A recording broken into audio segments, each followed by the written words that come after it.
ಅಧ್ಯಯರಿಗೆ ಎಲ್ಲ ಹಿರಿಯರಿಗೆ ಈಗಾಗಲೇ ನಮ್ಮ ದೇವದಾಸ್ ಕಾರ್ತಿಕ ಡಾಕ್ಟರ್ ಅವರು ಮತ್ತು ಡಾಕ್ಟರ್ ಅರ್ಜುನ್ ಶೆಟ್ಟಿ ಅವರು ಭಾಳ ಹಾರ್ಟ್ ಟಚಿಂಗ್ ಆಗಿ ಪ್ರತಿಯೊಬ್ಬರಿಗೆ ಅರ್ಥ ಆಗುವ ರೀತಿಯಲ್ಲಿ ಇವರು ಮಾತಾಡಿದ್ದು ಕೇಳಿದರೆ ಅಷ್ಟೇ ಸಾಕು. ಹೊರಗೋದ ತಕ್ಷಣ ಯಾರು ಕೂಡ ಎಲ್ಲಿ ಟ್ರಾಫಿಕ್ ಆಕ್ಸಿಡೆಂಟ್ ಆಗೋದಿಲ್ಲ, ಟ್ರಾಫಿಕ್ ರೂಲ್ ವೈಲೇಷನ್ ಆಗುವುದಿಲ್ಲ ಅನ್ನೋ ರೀತಿಯಲ್ಲಿ ಭಾಳ ಅಚ್ಚುಕಟ್ಟಾಗಿ ಎಲ್ಲರಿಗೆ ಹಾರ್ಟ್ ಟಚಿಂಗ್ ಆಗಿ ಮಾತಾಡಿ ಎಕ್ಸ್ಪ್ಲೇನ್ ಮಾಡಿದ್ದಾರೆ. ಅದೇ ರೀತಿಯಲ್ಲಿ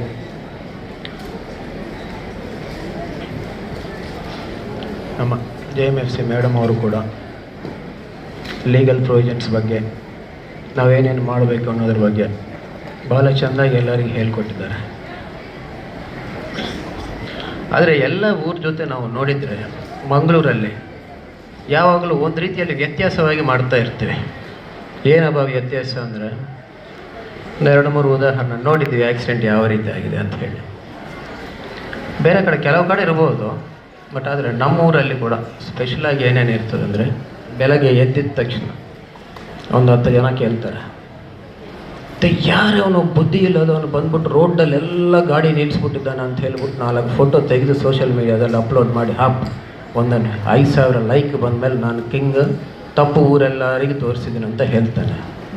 ಮತ್ತು ಮಧ್ಯಾಹ್ನ ಅಲ್ಲೇ ಹೋಗಿ ನಾವು ನೋಡಿದರೆ ಅವನದೇ ಗಾಡಿ ಅದೇ ನೋ ಪಾರ್ಕಿಂಗಲ್ಲಿ ಅಲ್ಲೇ ನಿಲ್ಲಿಸ್ಕೊಂಡು ಕೂತಿರ್ತಾನೆ. This is a problem here. ಅದು ಆಯ್ತಪ್ಪ ಸರಿ ಅಂತ ಹೇಳಿ ಅದನ್ನು ಬಿಡ್ತೀವಿ.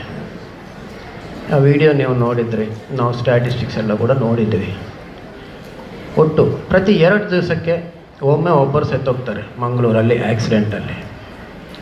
ಟೋಟಲ್ 170 ಜನ ಹೋದ ವರ್ಷ ಸತ್ತೋಗಿದ್ದಾರೆ ಆಕ್ಸಿಡೆಂಟಲ್ಲಿ. ಈ 171ರಲ್ಲಿ 169 ಆಕ್ಸಿಡೆಂಟ್ಸಲ್ಲಿ ಕಾರಣ ಯಾರ ಒಬ್ಬರದ್ದು ನೆಗ್ಲಿಜೆನ್ಸ್. ಇದರ ಯುದ್ಧದವ್ರದ್ದಿರಬೇಕು ಅಥವಾ ವಿಕ್ಟಿಮ್ದಿರಬೇಕು, ಆ ಕಡೆ ಇದ್ದವ್ರದ್ದು ಒಬ್ಬರದ್ದು ನೆಗ್ಲಿಜೆನ್ಸ್ ಇದೆ. ನೀವು ಅಲ್ಲಿ ನೋಡಿದಾಗ ನಿಮಗೂ ಗೊತ್ತಾಗ್ತಾ ಇರ್ತದೆ ಅವನ ತಪ್ಪ ಇವನ್ ತಪ್ಪ ಅಂತ ಯೋಚನೆ ಮಾಡಿಬಿಡ್ತೀವಿ. ಒಂದು 2 ವಿಷಯಗಳಲ್ಲಿ ಮಾತ್ರ ಎಲ್ಲೋ ರೋಡಲ್ಲಿ ಒಂದು ಹೊಂಡ ಇದ್ದಿರುವಂಥದ್ದು ಅಥವಾ ಸ್ಟೀಪ್ ಎಡ್ಜ್ ಇರ್ತದೆ, ಆ ಎಡ್ಜ್ ಕವರ್ ಆಗಿಲ್ಲ ಅಂತ ಅದು ಸೋಷಿಯಲ್ ಮೀಡಿಯಾದಲ್ಲಿ ಬರ್ತದೆ. ನಿರ್ಲಕ್ಷ್ಯದಿಂದ ಸಾವು, ಸರ್ಕಾರದ ನಿರ್ಲಕ್ಷ್ಯದಿಂದ ಸಾವು. ಆ 169 ಜನ ಸತ್ತೋಗಿದೆ ನಿಮ್ಮ ನಿರ್ಲಕ್ಷ್ಯದಿಂದ. ಅದಕ್ಕೆ ಯಾರು ಮಾತಾಡೋದು ಬೇಡ, ನಮಗೆ ಜವಾಬ್ದಾರಿನೂ ಬೇಡ. ನಾವು ಸತ್ತರೂ ನಮಗೇನು ಬೇಕಾಗಿಲ್ಲ. ಇಲ್ಲಿ ಕುಂತವ್ರೆಲ್ಲರಿಗೆ ನಾರ್ಮಲಾಗಿ ಒಂದು ಕ್ವಶನ್ ಕೇಳ್ತೀರಿ. ನಾನು ಮಾತಾಡೋದು ಸ್ವಲ್ಪ ವರ್ಸ್ಟ್ ಆಗಿರ್ತದೆ ಅಂತ ಹೇಳಿ ಎಲ್ಲರೂ ಹೇಳ್ತಾರೆ, ನನಗೂ ಗೊತ್ತಿದೆ, ಬಟ್ ಅದು ಚೇಂಜ್ ಮಾಡ್ಕೊಳ್ಳಿಕ್ಕಾಗಲ್ಲ. ಎಲ್ಲ ಮನೆಗಳು 95% ಆಫ್ ದಿ ಹೌಸಸ್ ಈಗ ಸದ್ಯಕ್ಕಿದ್ದು ಸಿಂಗಲ್ ಎರ್ನಿಂಗ್ ಮೆಂಬರ್ ಇರುವಂಥ ಹೌಸಸ್. ಮನೆಯಲ್ಲಿರುವ ನನ್ನ ಮನೆಯಲ್ಲಿ ಕೂಡ ಒಬ್ಬನೇ ದುಡಿಯೋನಿರ್ತಾನೆ, ಬಾಕಿಯವರೆಲ್ಲರೂ ಕೂಡ ಅವ್ರ ಮೇಲೆ ಆಧಾರಪಟ್ಟಿರ್ತಾರೆ. ಎಲ್ಲ ಒಂದು ಸಲ ಯೋಚನೆ ಮಾಡಿ, ಇವತ್ತು ನಿಮ್ಮ ತಂದೆ ಮನೆಗೆ ಬರಲ್ಲ, ಎಲ್ಲೋ ಆಕ್ಸಿಡೆಂಟ್ ಆಗಿ ಹೋಗಿದ್ದಾರೆ ಅಂತ ಅಂದ್ಕೊಂಡು ಯೋಚನೆ ಮಾಡಿ ಹೇಗಿರ್ತದೆ ಸಿಚುವೇಶನ್. ಅಥವಾ ಇವತ್ತು ನೀವೇ ಮನೆಗೆ ಹೋಗಲ್ಲ, ಯಾರು ಎರ್ನಿಂಗ್ ಮೆಂಬರ್ ಆಗಿರ್ತೀರ, ಆ ಸಿಚುವೇಶನ್ ಯೋಚನೆ ಮಾಡಿ. ನಮ್ಮ ಡಾಕ್ಟರ್ ಭಾಳ ಕ್ಲಿಯರಾಗಿ ಎಕ್ಸ್ಪ್ಲೇನ್ ಮಾಡಿದ್ದಾರೆ ಅದರಿಂದ ಏನಾಗ್ತದೆ ಅಂತ ಹೇಳಿ. ಬಟ್ ನಮ್ಮ ಕತೆ ಏನಿದೆ, ಒಂದು ದಿವಸ ಎಮೋಷ್ನಲ್ ಆಗಿ ಫೀಲ್ ಆಗ್ತೀವಿ, ಅಂತ ಫೀಲ್ ಆಗ್ತೀವಿ, 2 ದಿವಸ ಸೋಷಿಯಲ್ ಮೀಡಿಯಾದಲ್ಲಿ ಪೋಸ್ಟ್ ಹಾಕ್ತೀವಿ, ರೀಲ್ಸ್ ಹಾಕ್ಕೊಳ್ತೀವಿ, ವೈರಲ್ ಆಗ್ತದೆ, ಆಮೇಲೆ ನಮಗೆ ಬೇಡ. ನಾನು ಹೋಗುವಾಗ ಹೈವೇದಲ್ಲಿ ಒಂದು ಬೈಕ್ ಮೇಲೆ ಎಷ್ಟು ಜನ ನಿನ್ನೆ ನೋಡಿದ್ವಿ, 5 ಜನ ಹೋಗ್ತಾಯಿದ್ರು ಒಂದೇ ಬೈಕಲ್ಲಿ. ಈಗ ಹೋಗ್ತಾ ಇರೋವನ್ನ ನಿಲ್ಲಿಸಿದ್ರೆ ಏನಾಗುತ್ತಂದರೆ ಅವನು ಕೆಳಗೆ ಬಿದ್ದಾನೆ, 100% ಒಬ್ಬನು ಸಾಯ್ತಾನೆ. ಆಮೇಲೆ ಪೊಲೀಸರ ಮೇಲೆ ಮರ್ಡರ್ ಕೇಸು, ಇವನಿಂದನೇ ಸತ್ತಿದ್ದಾರೆ ಅಂತ ಹೇಳಿ ಆಗಬೇಕು ಕೇಸ್. ಅದಕ್ಕೆ ಹೆದರ್ಕೊಂಡ್ಬಿಟ್ಟು ಪೊಲೀಸರು ಮಾಡ್ತಾ ಇಲ್ಲ. ಇತ್ತೀಚೆಗೆ ಒಬ್ಬರು ASI ಮೇಲೆ ಪಾಪ ಆಕ್ಸಿಡೆಂಟ್ ಆಗಿ ಅವನು ಸತ್ತೋಗಿದ್ರೆ, AS ಯಾಕೆ ಅವ್ರ ಗಾಡಿ ನಿಲ್ಸ ಅಂತ ಹೇಳ್ತಾ ಇದ್ದ, ಅವನು ಓವರ್ ಸ್ಪೀಡ್ ಹೆಲ್ಮೆಟ್ ಅಲ್ಲೇ ಹೋಗ್ತಾ ಇದ್ದ. ಅವನು ಹೋಗಿ ಎಲ್ಲೋ ಗುದ್ದು ಸೆತ್ತುಬಿಟ್ಟಿದ್ದಾನೆ. ಆ ಆಕ್ಸಿಡೆಂಟ್ ಕೇಸಾಗಿ ಅವನ ತಪ್ಪಿಂದ ಆಗಿದ್ದ ಆಕ್ಸಿಡೆಂಟ್ಗೆ ಪೊಲೀಸರ ಮೇಲೆ ಮರ್ಡರ್ ಕೇಸ್ ಮಾಡಿಸ್ಬಿಟ್ಟಿದ್ದಾರೆ. ಆಮೇಲೆ ಒಂದು ಡಿಸಿಷನ್ ತೊಗೊಂಡಿದ್ದಾರೆ, ಯಾರು ಎಲ್ಲಿ ಬೇಕಾದ್ರೂ ಹೋಗಲಿ, ಸಾಯಿಲಿ, ನಮ್ಗೆ ಯಾಕಪ್ಪ ದೂರ ಇರಲಿ ಅಂತ ಹೇಳಿ. ಇದೇ ನೀವು ಕಂಟಿನ್ಯೂ ಮಾಡ್ತಾ ಹೋದರೆ ಆ 171 250 ಆಗ್ಬೋದು, ಇನ್ನೂ ಜಾಸ್ತಿ ಕೂಡ ಆಗ್ಬೋದು. ನಮ್ಮೂರಲ್ಲಿ ನಾವು ಗಮನಿಸಿದ್ದು ಇನ್ನೂ ನೋಡೋಣ, ಆ ಹೈವೇ ಮೇಲೆ ಈ ರೋಡ್ ಕ್ರಾಸಿಂಗ್ ಹತ್ರ ಭಾಳಷ್ಟು ಆಕ್ಸಿಡೆಂಟ್ಸ್ ಆಗ್ತಾ ಇದ್ದಾವೆ ಅಂತ ಹೇಳಿ ಒಂದು ಫುಟ್ ಓವರ್ ಬ್ರಿಡ್ಜ್ ಕಟ್ತಾರೆ. ನಾನು ಆ ಕಡೆ ಹೋದಾಗೆಲ್ಲ ಮೇಲೆ ನೋಡ್ತಾ ಇರ್ತೀನಿ, ಒಂದು ಸಲ ಆದರೂ ಒಬ್ಬನಾದರೂ ಮೇಲಿಂದ ಹೋಗ್ತಾನೆ ಅಂತ ಹೇಳಿ ಇಲ್ಲ. ನಾವು ಕೆಳಗಡೆ ಹೋಗ್ತೀವಿ, ರೋಡ್ಗೆ ಅಡ್ಡವಾಗಿ ಓಡ್ಕೊಂಡು ಹೋಗ್ತೀವಿ, ರಿಸ್ಕ್ ತೊಗೊಂಡು ಹೋಗ್ತೀವಿ. ಯಾರಾದರೂ ಕಾರ್ ಅವನು ಬಿದ್ದಿದ್ರೆ ಕಾರ್ ಅವನು ತಪ್ಪು, ಅವನು ನಿಧಾನವಾಗೇ ಹೋಗ್ತಿರ್ತಾರೆ ಕೆಲವು ಸಲ. ಮಂಗಳೂರಿನಲ್ಲಿ ಮಾತ್ರ ನಮ್ಮ ಟ್ರಾಫಿಕ್ ಪೊಲೀಸರೆಲ್ಲ ನಾನು ಕೂಡ ಒಂದು ಡಿಸಿಷನ್ ತೊಗೊಂಡಿದ್ದೀವಿ. ಯಾಕೇನಂತ, ಏನಾದರೂ ಮಾಡಿ ಅವನ ಕಾಲು ಇವ್ರ ಕಾಲು ಹಿಡ್ಕೊಂಡು ಏನಾದರೂ ಮಾಡಿಕೊಂಡು ಈ ಹೈವೇದಲ್ಲಿ ಮೀಡಿಯನ್ ಇದೆ ಅಲ್ಲ ಮಧ್ಯೆ ಎಲ್ಲ ಕಂಪ್ಲೀಟಾಗಿ ಬ್ಯಾರಿಕೇಡ್ ಮಾಡಿಸ್ಬಿಡೋಣ. 100% ನಮಗೆ ನಾನು ಹೇಳಿದ್ದೀನಿ, 171 ಜನ ಸತ್ತೋಗಿದ್ದರೆ ಅದರಲ್ಲಿ 68 ಜನ ಪೆಡಸ್ಟ್ರಿಯನ್ಸ್ ರೋಡ್ ಕ್ರಾಸ್ ಮಾಡುವಾಗ ಸತ್ತೋಗಿದ್ದಾರೆ. ಕೆಲವ್ರನ್ನ ಹಿಂದ್ಗಡೆಯಿಂದ ಹೊಡೆದಿರ್ಬೋದು, ಕೆಲವ್ರನ್ನ ಫ್ರಂಟಿಂದ ಇರ್ಬೋದು, ಏನು ಬೇಕಾದ್ರೆ ಇರ್ಬೋದು. ಇವರೆಲ್ಲರನ್ನ ಕಾಪಾಡಲಿಕ್ಕೆ ಈ ಇಡೀ ರೋಡ್ ಉದ್ದಕ್ಕೆ ಕೂಡ ನಾವು ಬ್ಯಾರಿಕೇಡ್ ಹಾಕ್ಸೋಣ, ರೋಡ್ ಅಡ್ಡ ಕ್ರಾಸ್ ಮಾಡಲಿಕ್ಕೆ ಅವಕಾಶ ಇಲ್ಲದ ಹಾಗೆ ಅಂತ ಹೇಳಿ ಮಾತಾಡ್ತಾ ಇದ್ದೀವಿ. ಇದಕ್ಕೆ ಕಾರಣ ಏನಂದರೆ ನಮಗಿದ್ದ ನಂಬಿಕೆ. ನೀವು ಏನೇ ಮಾಡಿ ಆಕ್ಸಿಡೆಂಟ್ ಆದಾಗ ಇವರು ಬಂದು ಡೈಲಾಗ್ ಬಿಡ್ತಾರೆ, ಮಾತಾಡ್ತಾರೆ ಬಿಟ್ಟು ಹೈವೇ ಮೇಲೆ ಜೀಬ್ರಾ ಕ್ರಾಸಿಂಗ್ ಇದ್ದರಷ್ಟಲ್ಲೇ ರೂಟ್ ಕ್ರಾಸ್ ಮಾಡಬೇಕು, ಇವರು ಮಾಡಲ್ಲ, ರೋಡ್ ಮಧ್ಯದಲ್ಲಿ ಅವ್ರಿಗೆ ಇಷ್ಟಕ್ಕೆ ಎಲ್ಲಿ ಬೇಕಾದ್ರೂ ಮಾಡ್ತಾರಂತ ನಮಗಿದ್ದಂಥ ಒಂದು ನಂಬಿಕೆ ನಿಮ್ಮ ಮೇಲೆ. ಸೊ ಈ ರೀತಿ ಇದ್ದಾಗ ಏನಾಗುತ್ತೆ? ಅದೇ ರೀತಿ 2 ವೀಲರ್ ಆಕ್ಸಿಡೆಂಟ್ಸ್, 170ರಲ್ಲಿ 100 ಆಕ್ಸಿಡೆಂಟ್ಸ್ 2 ವೀಲರ್ ಮೇಲೇ ಆಗಿದ್ದಾವೆ. ಅದರಲ್ಲಿ ಅರ್ಧ ನಮ್ಮ ಡಾಕ್ಟರ್ ಹೇಳಿದ್ದಾರೆ ಆಲ್ರೆಡಿ, ಪಿಲಿಯನ್ ಹಿಂದೆ ಕೂತಿದ್ದವರು ಹೆಲ್ಮೆಟ್ ಹಾಕಲಿಲ್ಲ, ಸೆತ್ತೋಗಿದ್ದಾರೆ. ಏನಾಗ್ತವೆ ಇವೆಲ್ಲ ಕೂಡ, ಯಾವ ರೀತಿ ಆಗ್ತವೆ? ಇನ್ನೊಂದು ನಾವು ಬಹಳ ಏನದು ಹೆಮ್ಮೆಯಿಂದ ಹೇಳ್ಕೊಳ್ಳುವಂಥದ್ದು ಏನಂದರೆ 25 ಕೇಸಲ್ಲಿ ಮೈನರ್ಸ್. ನಾನು ನನ್ನ ಮಗನಿಗೆ ಎಲ್ಲ ಎಕ್ಸಲೆಂಟ್ ಫೆಸಿಲಿಟೀಸ್ ಕೊಟ್ಬಿಡ್ತೀನಿ ಅಂತ ಹೇಳಿ ಮೈನರಿಗೆ ತೊಗೊಂಡೋಗಿ ಗಾಡಿ ಕೊಟ್ಟಿದ್ದು, ಇವರು ಹೋಗಿ ಒಂದು 10 ಜನಕ್ಕೆ ಹೊಡೆದು ಸಾಯಿಸಿಬಿಟ್ಟಿದ್ದಾರೆ. ಈಗ ಅದೇನು ಆಕ್ಸಿಡೆಂಟಾ ಮರ್ಡರಾ? ಇನ್ನೊಂದು 4 ಕೇಸಲ್ಲಿ ಅವರೇ ಕುಡಿದು ಹೋಗಿ ಬಿದ್ದು ಅವರೇ ಸತ್ತಿದ್ದಾರೆ. ಅದು ಏನಾಗುತ್ತೆ? 2 ಕೇಸಲ್ಲಿ ಕುಡಿದವರು ಹೋಗಿ ಆಕ್ಸಿಡೆಂಟ್ ಮಾಡಿದ್ದಾರೆ, ಅದು ಮಾತ್ರ ಆಕ್ಸಿಡೆಂಟಾ?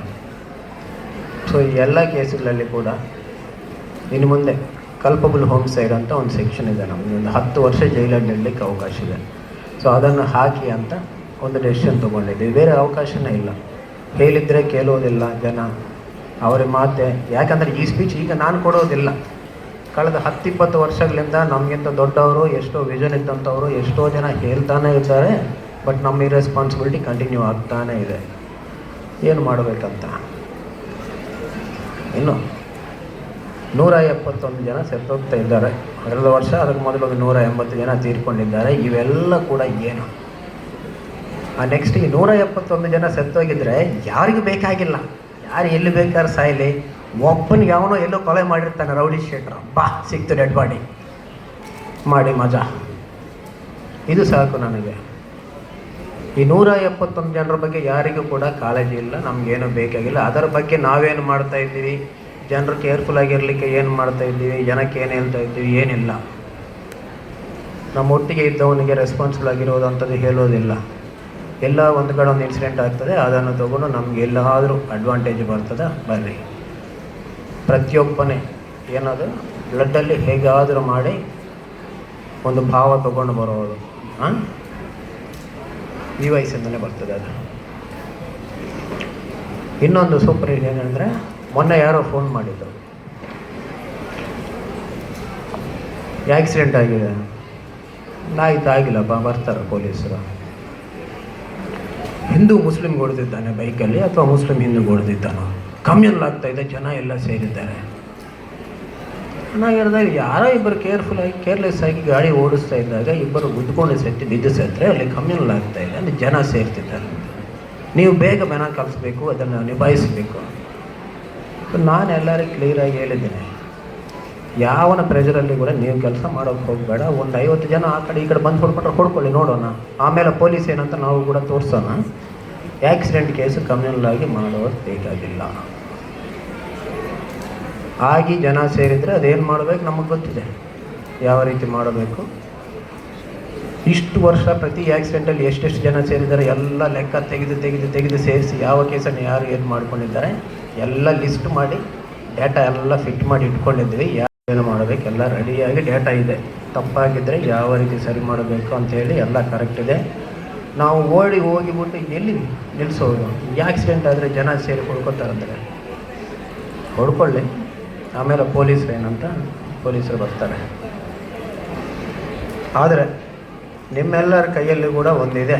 ಈ ಎಲ್ಲ ನಮಗೇನಿದೆ, ಈ ಕಷ್ಟ ನಿಷ್ಠೂರ ಎಲ್ಲ ಕಡಿಮೆ ಮಾಡಲಿಕ್ಕೆ ನಾವೆಲ್ಲರೂ ಕೂಡ ಟ್ರಾಫಿಕ್ ರೂಲ್ಸ್ ಕರೆಕ್ಟಾಗಿ ಫಾಲೋ ಮಾಡಿಕೊಂಡು, ಈ ಆಕ್ಸಿಡೆಂಟ್ಸೇ ಆಗಿಲ್ಲ ಅಂದರೆ ಒಂದು ರೀತಿಯಾದಂಥ ನ್ಯೂಸೆನ್ಸ್ ಈ ಊರಿಗೆ ಇದ್ದಿದ್ದಂಥದ್ದು. ಜನ ಆ ರೀತಿ ಸೇರಲಿಕ್ಕೆ ಅವಕಾಶನೇ ಇರೋದಿಲ್ಲ, ನಮಗೂ ಕೆಲಸ ಇರಲ್ಲ. ಆಮೇಲೆ ಯಾರೋ ಒಬ್ಬರು ಇಲ್ಲಿ ಗಲಾಟೆ ಆಗ್ತಾಯಿದೆ ಅಂತ ಫೋನ್ ಮಾಡುವ ಅವಶ್ಯಕತೆ ಇರೋದಿಲ್ಲ. ಜನ ಕೂಡ ಖುಷಿಯಾಗಿರ್ತಾರೆ. ಮನೆಯಿಂದ ಬಿಟ್ಟಂಥ ತಂದೆ, ದುಡಿಯುವಂಥ ಮಗನು, ಯಾರ್ಯಾರು ಹೋಗಿರ್ತಾರೆ ಅವರೆಲ್ಲ ಯಾವ ರೀತಿ ಮನೆಯಿಂದ ಬಿಟ್ಟಿದ್ದಾರೆ ಅದೇ ರೀತಿಯಲ್ಲಿ ವಾಪಸ್ ಬಂದರೆ ಎಲ್ಲ ಖುಷಿಯಾಗಿರ್ತಾರೆ. ಎಲ್ಲ ಫ್ಯಾಮಿಲೀಸ್ ಹಾಗೆ ಇರ್ತಾರೆ. ಒಂದು ಆಕ್ಸಿಡೆಂಟ್ ಆಗಿದೆ ಅನ್ನೋ ಕಾರಣಕ್ಕೆ ಒಂದು ಟೋಟಲ್ ಫ್ಯಾಮಿಲಿ ಕೂಡ ರೋಡಿಗೆ ಬಂದು, ಅವನು ಸೆತ್ತೋಗಿದ್ದರೆ ಅಟ್ಲೀಸ್ಟ್ ಉಳಿದವರು ಹೇಗೆ ಇರಬೇಕಂತ ಇರ್ತಾರೆ. ಅವನು ಸೆತ್ತಿಲ್ಲ, ಪೇಷಂಟ್ ಆಗಿದ್ದಾನಂದರೆ ಇವರೆಲ್ಲ ಕಷ್ಟಪಟ್ಟು ಅವನಿಗೇನಾದ್ರು ಮಾಡಬೇಕಾಗ್ತದೆ, ಟ್ರೀಟ್ಮೆಂಟಿಗೆ ಆಗಿ ಖರ್ಚು ಮಾಡಬೇಕು, ಎಲ್ಲ ಮಾಡ್ಕೋಬೇಕು, ಅದೇ ಪರಿಸ್ಥಿತಿಗೆ ಬರ್ತಾರೆ. ಈ ರೀತಿ ಆಗಬಾರ್ದಂದರೆ ಈ ಜವಾಬ್ದಾರಿ ಪೊಲೀಸರಲ್ಲಿಲ್ಲ, ಪ್ರತಿಯೊಬ್ಬನ ಪರ್ಸ್ನಲ್ ರೆಸ್ಪಾನ್ಸಿಬಿಲಿಟಿ ಆಗುತ್ತದೆ. ನಾನು ಯಾವುದೇ ಗಾಡಿ ಓಡಿಸ್ತಾ ಇರುವಾಗ ನಾನು ಜಾಗೃತಿಯಾಗಿ ಓಡಿಸಬೇಕು. ಆ ಕಡೆ ಇದ್ದವನು ತಪ್ಪು ಮಾಡಿದರೂ ಕೂಡ ನನಗೇನು ಆಗುವುದಿಲ್ಲ, ನಾನು ಜಾಗೃತಿಯಾಗಿ ಓಡಿಸ್ತೀನಿ ಅನ್ನುವಂಥದ್ದು ಒಂದು ಫೀಲಿಂಗ್. ನಮ್ಮ DCP ಕ್ರೈಮ್ ಯಾವಾಗಲೂ ಹೇಳ್ತಾ ಇರ್ತಾರೆ, ಡಿಫೆನ್ಸಿವ್ ಡ್ರೈವಿಂಗ್ ಅಂತ ಹೇಳಿ. DCP ಟ್ರಾಫಿಕ್ ಕೂಡ ಅವರು. ಸೊ ಅದಕ್ಕೆ ಮೈಂಡ್ ಸೆಟ್ ಅದು. ನಾನು ವೈಲೆಂಟಾಗಿ ಹೋಗ್ತೀನಿ, ಯಾವುದು ಕೇರ್ ಮಾಡಲ್ಲ, ಹೇಗೆ ಬೇಕಾದರೂ ಹೋಗ್ತೀನಿ ಅಂದರೆ that is mind set of the people. ಪ್ರತಿಯೊಬ್ಬರನ್ನು ಕ್ವಶನ್ ಮಾಡುವಂಥ ರೆಸ್ಪಾನ್ಸಿಬಿಲಿಟಿ, ಧೈರ್ಯ, ಕೆಪಾಸಿಟಿ ಇದ್ದಂಥವರು ಯಾಕೆ ನಮ್ಮನ್ನು ನಾವು ಕ್ವಶನ್ ಮಾಡಿಕೊಂಡು ನಾವು ರೆಸ್ಪಾನ್ಸಿಬಲ್ ಆಗಿ ಫಸ್ಟ್ ನಮ್ಮ ಡ್ಯೂಟೀಸ್ ಏನು ಅನ್ನುವಂಥದ್ದು ನೋಡೋದಿಲ್ಲ. ಈ ಒಂದೇ ಯೋಚನೆ ಪ್ರತಿಯೊಬ್ಬರಿಗೆ ಬಂದರೆ ನಮ್ಮ ಊರಲ್ಲಿ ಯಾವ ಸಮಸ್ಯೆನೂ ಇರಲ್ಲ, ಆಕ್ಸಿಡೆಂಟೇ ಅಲ್ಲ, ಬೇರೆ ಯಾವ ಪ್ರಾಬ್ಲಮ್ಮು ಕೂಡ ಬರೋದಿಲ್ಲ. ಒಂದು ದಿವಸ ನಾವು ಆ ದಿವಸಕ್ಕಾಗಿ ಕಾಯ್ತಾ ಇರ್ತೀವಿ. ಯಾವ ದಿವಸ ಪ್ರತಿಯೊಬ್ಬರು ಕೂಡ ಬೇರೆಯವರ ಮೇಲೆ ನೀನು ಅದಿಲ್ಲ, ನಿಂದು ಅದು ಸರಿ ಇಲ್ಲ, ಇದು ಸರಿ ಇಲ್ಲ ಅಂತ ಹೇಳೋದಕ್ಕೆ ಮೊದಲು ನಾನು ಎಲ್ಲ ಕಾನೂನುಗಳನ್ನು, ಎಲ್ಲ ರೂಲ್ಸನ್ನು ಕರೆಕ್ಟಾಗಿ ಫಾಲೋ ಮಾಡ್ತಾ ಇದ್ದೀನ ಇಲ್ವಾ ಅನ್ನುವಂಥದ್ದು ನೋಡಿಕೊಂಡು ಅವರಿಗೆ ಪರ್ಸನಲಾಗಿ ಅವರು ನೆಕ್ಸ್ಟ್ ಅವರ ಫ್ರೆಂಡ್ಸ್, ಅವ್ರ ಫ್ಯಾಮಿಲೀಸ್ಗೆ ಅದನ್ನೇ ಹೇಳ್ಕೊಂಡು ಹೋಗುವಂಥದ್ದು. ಸುತ್ತಮುತ್ತ ಇದ್ದ ಸಮಾಜದಲ್ಲಿದ್ದಂಥವ್ರು ಎಲ್ಲರಿಗೆ ಕೂಡ ಈ ವಿಷಯಗಳು ಗೊತ್ತಾಗಿ ಪ್ರತಿಯೊಬ್ಬರು ಕೂಡ ಪರ್ಸನಲಾಗಿ ಸೋಷಿಯಲಿ ರೆಸ್ಪಾನ್ಸಿಬಲ್ ಬಿಹೇವಿಯರ್ ಇಟ್ಕೊಂಡು ಕಾನೂನುಗಳೆಲ್ಲ ಕೂಡ ಫಾಲೋ ಮಾಡ್ತಾ ಹೋದರೆ ಪ್ರತಿಯೊಬ್ಬರು ಕೂಡ ಧೈರ್ಯವಾಗಿರಬಹುದು. ಇವತ್ತು ನಮ್ಮ ಮನೆಯಿಂದ ಇವರು ಹೊರಗಡೆ ಹೋಗಿದ್ದಾರೆ, ಅದೇ ರೀತಿಯಲ್ಲಿ ಧೈರ್ಯವಾಗಿ ವಾಪಸ್ ಬರ್ತಾರಂತ ಒಂದು ಧೈರ್ಯದಿಂದ ಇರಬಹುದು.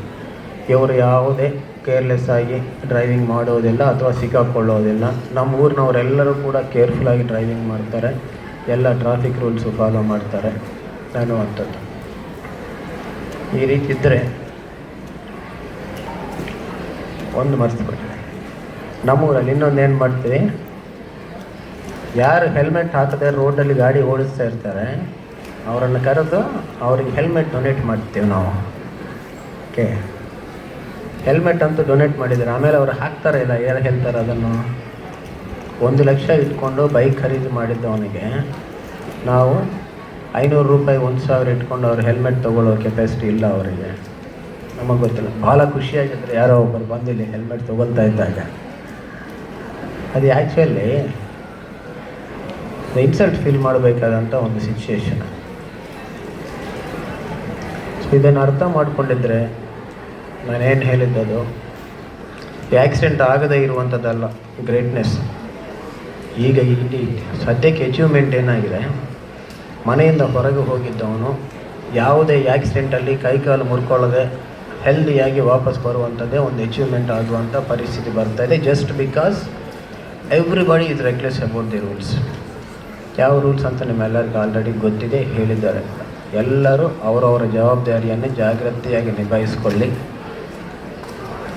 ನೀವೆಲ್ಲ ನಿಮ್ಮ ಜವಾಬ್ದಾರಿ ಜಾಗ್ರತೆಯಾಗಿ ನಿಭಾಯಿಸಿದರೆ ಒಂದು, ನಿಮ್ಮ ಮನೆಯಲ್ಲಿ ಯಾವುದೇ ಸಮಸ್ಯೆ ಇಲ್ಲ, ಖುಷಿಯಾಗಿರ್ತಾರೆ. ಎರಡನೇದು, ನಮಗೆ ಕೆಲಸ ಕಡಿಮೆ ಇರ್ತದೆ.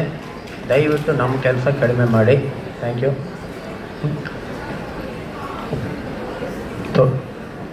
ಈ ಅವಕಾಶ ಕೊಟ್ಟಿದ್ದಕ್ಕೆ ಎಲ್ಲರಿಗೂ ಕೂಡ ಧನ್ಯವಾದಗಳು.